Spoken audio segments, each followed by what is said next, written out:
Bonjour, je m'appelle Alice. Florent, donc, moi j'habite à Lyon et actuellement en recherche d'emploi sur Lyon.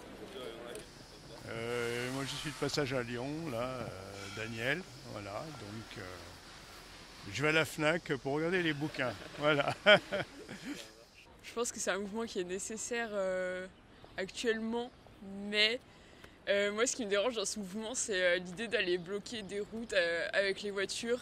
Je sais que moi je viens de Saint-Etienne et à Saint-Etienne j'ai vu plein de photos de gens avec des 4x4 sur la route, des super gros 4x4 et ils viennent contester contre le prix de l'essence qui monte. Et en même temps, il y a aussi les thématiques climatiques en ce moment qui sont hyper importantes et je trouve que c'est dommage que ça ne soit pas en accord avec ça aussi.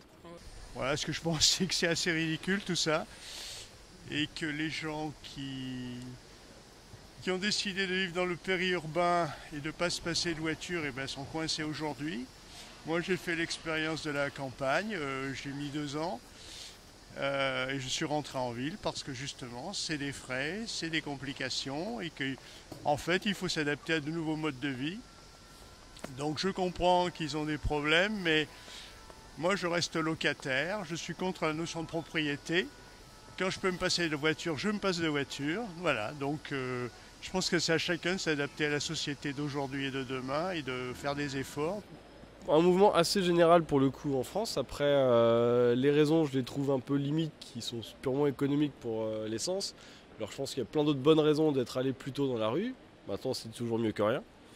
Et après, la manière dont ça a été fait et dont ça fonctionne, il y a du bon comme du mauvais, comme dans tout mouvement d'une telle ampleur. Qu'à voir un peu la suite que ça va donner. À faire les manifestations qui dépassent largement l'objectif parce qu'on sent que c'est aussi politique quelque part. Comme il n'y a plus de reprise en main par les partis traditionnels et les syndicats, on a un mouvement qui est complètement généré par les réseaux sociaux, finalement. C'est-à-dire un mouvement qui est dans l'impulsion, dans l'émotionnel, et non pas dans la réflexion et l'analyse.